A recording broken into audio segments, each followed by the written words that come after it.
Fever, no! But also, let's take a moment for KK, okay? She's that moment today. She's that girl always. Thank you. Nope, Steve. Nothing like getting a nice little dog. Imagine this. With pink decor and their largest Barbie night celebration to date, the Chicago Sky hype for Angel Reese. Here's the issue though. Not even Angel Reese is playing, and the Indiana Fever are set to completely destroy them for the third time in a row this season. Fans actually dubbed it Fever Night because the Fever stormed into the United Center, a unique venue that the Sky reserved only for them, and thrashed them 93-78. Kelsey Mitchell scored a season high, 35 points without Caitlin Clark on the court, establishing the rivalry that everyone has been talking about. There isn't any. What specifically enraged Caitlin Clark then? Please leave a comment below if you're a fan of the Fever. Energize. Come on. The media wants you to think that we're Indiana Fever walk in to Chicago, the United Center, no Caitlin Clark, and they walk out with a W 93-70. witnessing the most intense rivalry in the history of women's basketball. To sophomores Caitlin Clark and Angel Reese, who became celebrities, compete against each other whenever their teams play. ESPN develops it. Social media erupts. Everyone behaves as though Magic versus Bird is being replayed. The narrative flows naturally. Indiana versus Chicago, Iowa versus LSU, and the Rookie of the Year contest. However, when the real outcome... Let's go. Yep. The really good thing about having quality depth is when you don't have it, somebody else does. And KK? Yeah! Way to step up. Chloe, great job coming in. Great job. Lex, way to come in and make an impact. Kels, just comes on the court demonstrate otherwise. There is no rivalry. This is what no one wants to acknowledge. The real record of these teams' head-to-head matches relates a very different tale. In their last 7 meetings, the Indiana Fever have completely destroyed the Chicago Sky 6 times. There is no rivalry there. There is a systematic beating that keeps going. Let's focus on this particular season. Now, the Fever have defeated Chicago 3 times in a row, outscoring them by an absurd 77 points in each contest. Take a moment to consider that figure. 77 points. That is more than a full game's worth of points distributed over only 3 games. Indiana crushed them by a score of 35 in their first meeting this season. They thrashed Chicago by 27 points on the second, and now for the most recent Barbie night. One-sided. This is absolutely a one-sided rivalry. And we've got to say it like it is. Like, we can't say Caitlin needs to do this, Caitlin needs to do that. Let's be real. The only reason this is still a rivalry is because the other side of the rivalry won't stop it. And by the way, it is extremely beneficial for Angel Reese to be in this rivalry. Catastrophe. Another blowout of 50-30 because it sells. The media continues to promote this story. 2 up-and-coming talents with disparate playing styles and individuality. However, the whole rivalry notion utterly collapses when you watch these games, see the final scores, and realize how one side constantly outperforms the other. This is when Chicago's situation becomes quite embarrassing. On their biggest promotional night of the season, the Fever entered their home court and dominated them despite the absence of Caitlin Clark. A Fever team lacking its finest player completely crushed the Sky, who had rivalry. We got Angel Reese taking more shots at Caitlin Clark unnecessarily. What does this planned this unique game at the United Center and developed this whole Barbie concept around Angel 9. What implications does this uneven record have for the future? It indicates that one franchise is creating something unique, whereas the other continues to plan more games in the hopes of getting different outcomes. The Fever have demonstrated that they are capable of defeating Chicago in normal games, away games, home games, and special theme nights, both with and without Clark. Rhea and Clark are not in a rivalry here. Indiana is practicing against a Chicago team that consistently gives them chances to demonstrate their superiority. The Sky threw another themed party. Kelsey Mitchell's show here in Chicago.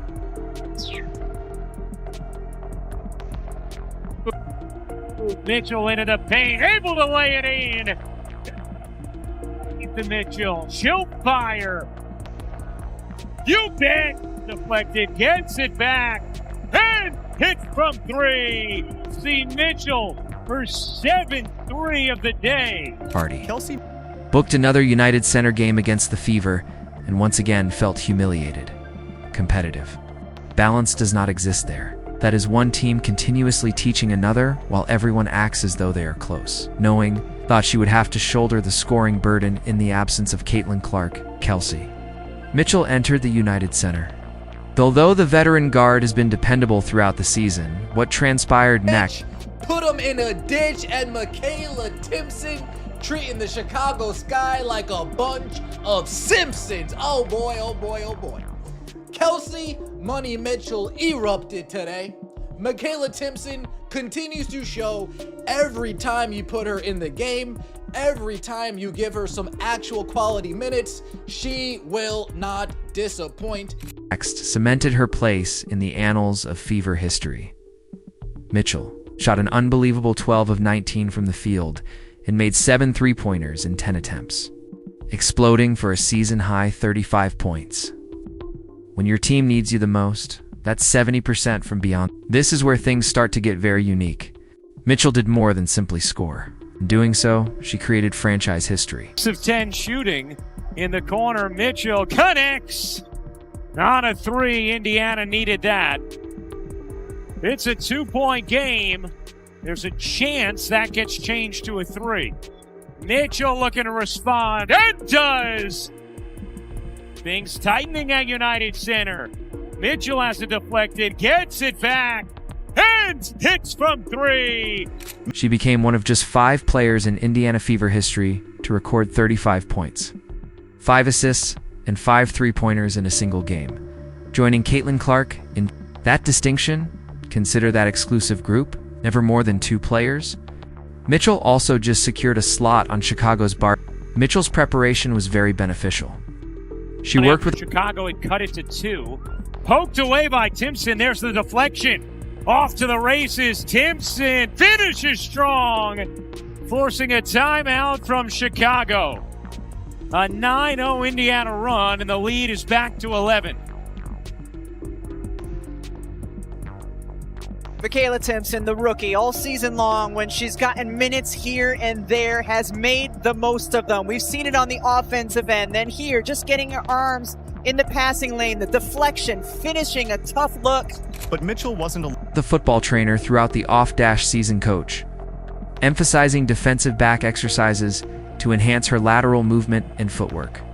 When she needed to get to her positions against Chicago's defense, those cuts and angles she had practiced came into play. Each shot appeared fluid. Every motion seems effortless. Was not by himself in this master class, though. Kayla. She's amazing. One of the best rookies I think I've ever come across of. She's I don't know how to say it, like the ultimate pro. Shows up, no problems, nothing. When you have locker room culture happening, you need great people to make it greater, and I think we got a good addition here, so shout out to KK. Timpson gave her best performance to date, putting up 14 points on 6 of 8 field goal attempts. When the lights were at their brightest, that equated to 75% efficiency. After the game, Mitchell lauded Timpson, referring to her as the ultimate pro and emphasizing her constant preparation. When you most need it, Timpson's quiet assurance comes to an instant impression. On July 25th, Chloe Bai signed a 7-day contract and scored 8 points during a mere 10 minutes of play. Leah Boston's ability to extend the floor and make room for her was commended by coach Stephanie White. Precisely the kind of immediate output you want from a new player like Williams. Hull surrenders it. The 3 can be drained by Chloe Bai. When they play Indiana, they have recently signed, and Cardoso is responding to the bell quite politely right now. 7 rebounds, 12.7. Once more Bai. What about Chloe Bai's stroke? Speaking of Boston, she scored 14 points and pulled down 11 rebounds to record her 3rd consecutive double-double. However, her influence extended far beyond the box office results. 2 steals, 2 blocks, and 6 assists. Chicago has no response to Boston's all-around skill, which impacts every possession on both ends. Boston returns the favor by denying Cardoso's attempt to run the floor. Boston locates the cutter. Timpson is the one who puts the finishing touch on the 110 run. Mitchell is here, inserts it, open to the public. Boston tracks it down again. I'm heading to Boston, rear entrance. Mitchell, the finish, and the cut. Kelsey Mitchell's tough bucket. When the Sky attempted to run, Lexi Hull delivered clutch shots. She made some difficult shots that sent the visiting supporters into a frenzy. But her timing and shot choice prevented Chicago from gaining any momentum. Here is Mitchell, who has a season-high 6 made threes and has 15 for the quarter. Hull will strike the horn and shoot. Indiana had a strong third-quarter finish. Throughout the season, Coach Stephanie White has discussed the importance of having a deep team. According to her, having depth may mean that players who should get minutes don't always get them, but games like this show how important depth is. Despite losing their greatest player, the Fever rotation held up well for 40 minutes. Something significant was just demonstrated by this supporting cast. Caitlin Clark and 4 other players are not the only members of the Fever. They can defeat anyone on any given night because they are a complete squad. This squad continues to win games even when Clark, dressed in casual clothes, stays on the bench signing autographs and supporting her teammates. The biggest Barbie night celebration of the season was Really? This person over here ought to show us Barbie. Oh yes. Yes. Barbie wasn't in line for her in her own domain. I'm happy to see Chicago welcoming Barbie to Sophie Cunningham. The entire celebration felt hollow because their star player was not there. The Fever dominated every facet of the game, which disappointed the fans who had come expecting to see Angel Reese dominate. Rather than serving as a backdrop for Chicago's achievement, the pink decorations served to highlight Indiana's supremacy. Furthermore, it would have been a blowout whether or not Ree was present. In his dejected post-game remarks, Coach Tyler Marsh acknowledged that teams had discovered ways to take advantage of Chicago's vulnerabilities. As he discussed players not following the game strategy and continuously making the same mistakes, it was clear that he was frustrated. The Indiana Fever seem like a superior team versus the Chicago Sky, in my opinion. Don't ask me why I think or believe that. I have a sneaky suspicion, nothing more. It might be spanked by the Fever each time they play, after all. It might be that. You can go back to last year, but the Fever dominated. The season opening this year, the team's mentality was encapsulated in Rachel Baum's post-game demeanor. She essentially said that the club entered the game with a screw-it mentality, which speaks much about Chicago's level of confidence. It's a major issue when your own players acknowledge that they lack mental preparation. The worst kind of shame is when the visiting team totally ruins your greatest promotional event. In a lot of sections, Fever supporters outnumbered Sky supporters. The cheers for the Indiana players were louder than those for the Chicago team. The mood was less celebratory and more akin to a heated home game.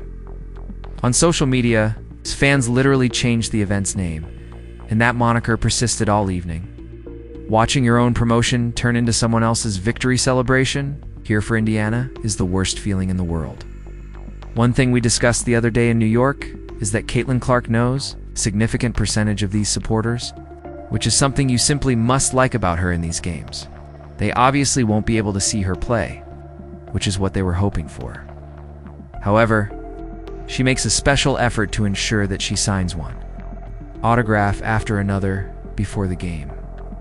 The most embarrassing night in Chicago just revealed the unavoidable truth. The Indiana Fever are doing more than just winning games. They are demonstrating which team in this league has a genuine future. This wasn't just another scheduled victory, this was a declaration regarding the direction both teams will take in the upcoming years. Chicago continues to book more Indiana games at prestigious locations like the United Center. They continue to provide special promos and themed nights, but the Fever keeps showing why that was a grave error. Chicago is reminded of the distance between them each time these teams play, because Indiana always wins. Let's discuss the true significance of this 6-1 dominance over 2 seasons. While the Sky continues to hold out hope that things will miraculously improve, the Fever are creating something sustainable. Indiana is only 2 games behind Atlanta for 3rd place in the Eastern Conference. Even without their best player on the court, they are making a significant impact in the playoffs. Discussed how she signed 108 autographs the other day in Indy and in New York. Well, signed more than 200 autographs today and spent a lot of time signing for fans. Thus, she is making an effort to ensure that she remains reachable by the fans here and contributes to the creation of memories for a great number of people. Caitlin was still signing here. For Chicago supporters, this is where things start to become really interesting. Throughout the game, Caitlin Clark signed more than 200 autographs for Sky fans who had come to watch her play. Even though she was wearing street clothes and seated on the bench, she continued to be the focus of attention. That gives you all the information you need to know about star power and the players that people genuinely want to see, even when she isn't playing. Clark's presence instills tremendous confidence in her teammates. In order to help her restore her timing and rhythm, the team is approaching her return with caution and ensuring she has enough practice time. When she is fully prepared, which should be the 3rd week of August, they want her back, observed in the past. But one thing I really like is that, despite the fact that she is in recovery and wants to ensure that she has access to all of the resources available to help her recovery, notice how thrilled they are to obtain an autograph from Caitlin Clark. She has even done this while wearing a court jersey. Even when she has been absent, she has completed this before every game. And it's been truly unique to see and experience. She's crying, I see. She's in tears. This is the main focus. Yes, out. This is an exciting time. WBA countdown. We'll be back shortly. Here's why this victory is so crucial, though. The Fever demonstrated that they are more than just 4 players in Caitlin Clark. Real depth is demonstrated by Hull or Cunningham going off on any given night. Timpson's career night, BBY's flawless debut, Boston's 3rd consecutive double, and Mitchell's 35 points. As long as their rotation is active and healthy, this club can compete against anybody. Contrast that with Chicago's ongoing problems. With this setback, which was their 5th consecutive loss, the Sky fell to 7 wins, 18 losses. Their rebuild isn't going very well. Their chances of making the playoffs are all but gone. When you are unable to establish consistent chemistry or game plans, that is what occurs. The thrilling truth is that this Fever team becomes even more dangerous as 2025 approaches when Clark makes a healthy comeback for the final stretch run. They have demonstrated their ability to perform under pressure, gained confidence in their abilities, and learnt to win without her. Clark's return to this group gives it a unique quality that Chicago can't replicate at the moment. Good for her. I mean, she just enjoys contributing to the game's growth and is aware of her responsibilities, yes. And it's truly incredible to witness the fans' emotions when she engages with them and signs with them. Fisher Plummer is exceptional once more. Without ever setting foot on the court, Caitlin Clark ruled the entire evening. Despite security efforts to move her along, she spent 20 minutes before the game signing autographs for hundreds of Chicago fans while navigating 2/3 of the United Center. You can't fake that kind of celebrity power.